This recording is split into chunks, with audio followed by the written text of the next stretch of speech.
Nama saya Fauzia Nur Insan Safari dari jurusan Bimbingan dan Konseling Islam dari kelas 3B dengan NIM 12140100057. Di sini saya akan menjelaskan tentang urgensi soft skill bagi seorang konselor demi memenuhi tugas ujian tengah semester dari mata kuliah soft skill.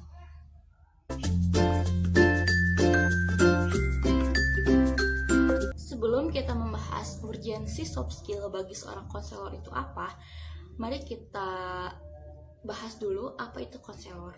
Nah, konselor adalah seseorang yang memiliki kemampuan untuk menganalisis atau memberikan saran kepada seorang klien, dan apabila masalah tersebut terbilang rumit, maka seorang konselor dapat melakukan rujukan kepada psikiater agar ditangani lebih lanjut.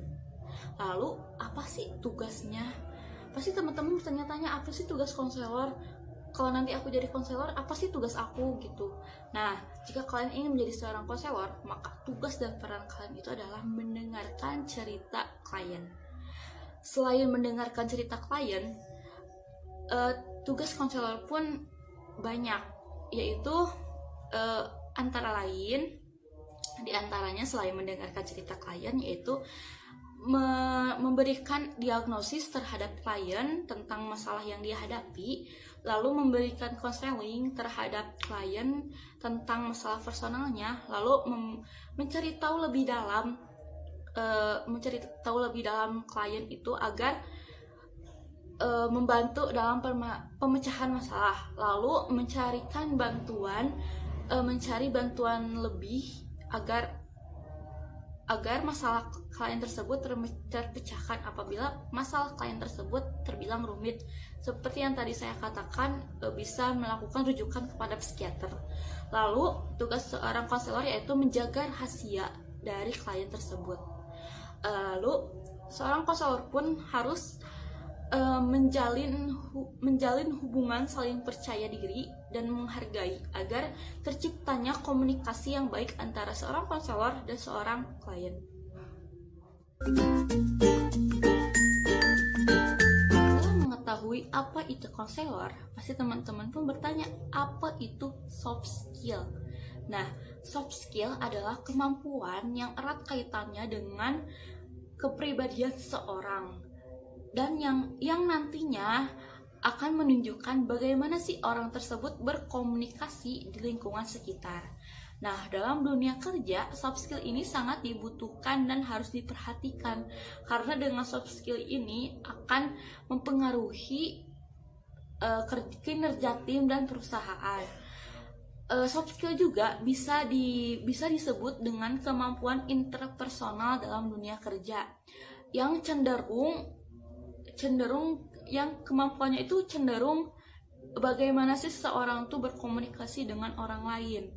Nah, soft skill ini bersifat umum, maknanya dimanapun dan pekerjaan apapun membutuhkan kemampuan soft skill, baik dalam berkomunikasi, memanage waktu, memotivasi, ataupun kecerdasan emosional.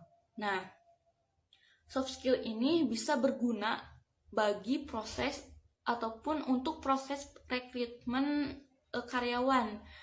Lalu ada juga hard skill. Nah, hard skill itu apa sih? Hard skill itu lebih cenderung ke kemampuan seseorang dalam bekerja. Jadi perbedaan dari soft skill dan hard skill ini yaitu soft skill malah lebih cenderung ke kepribadian seseorangnya, apabila kalau hard skill ini ke kemampuan bekerjanya. Nah, lalu seperti apa sih contoh soft skill itu?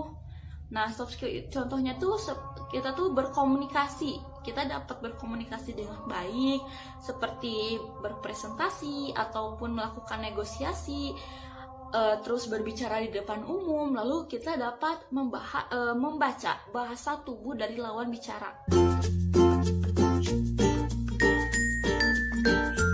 Setelah kita mempelajari apa itu konselor dan apa itu soft skill, sekarang kita akan membahas apa itu urgensi dari soft skill untuk seorang konselor. Nah, menurut saya kemampuan soft skill ini sangat amat penting bagi seorang konselor. Mengapa demikian? Karena pada dasarnya seorang konselor itu bekerja dengan menggunakan komunikasi ataupun berkomunikasi dengan klien. Maka dengan kemampuan soft skill ini, seorang konselor dapat berkomunikasi yang baik dengan klien yang sedang bermasalah. Lalu, seperti yang kalian tahu bahwa konselor itu tidak hanya bertemu dengan satu klien, melainkan beberapa klien yang memiliki kepribadian yang berbeda-beda. Maka dengan soft skill ini, kita dapat mengetahui kepribadian dari klien-klien yang datang kepada seorang konselor itu. Lalu dengan soft skill kita dapat membangun citra diri seorang konselor yang baik, yang nyaman, yang aman, dan tentunya dapat membuat klien itu merasa bebas ataupun merasa terbuka. Nah, dengan soft skill ini dapat membantu ataupun membantu seorang konselor dalam pemecahannya ataupun dalam berkomunikasi dengan klien. Sekian dari saya. Mohon maaf apabila dari saya tuh banyak kesalahan ataupun banyak kekeliruan. Wassalamualaikum warahmatullahi wabarakatuh.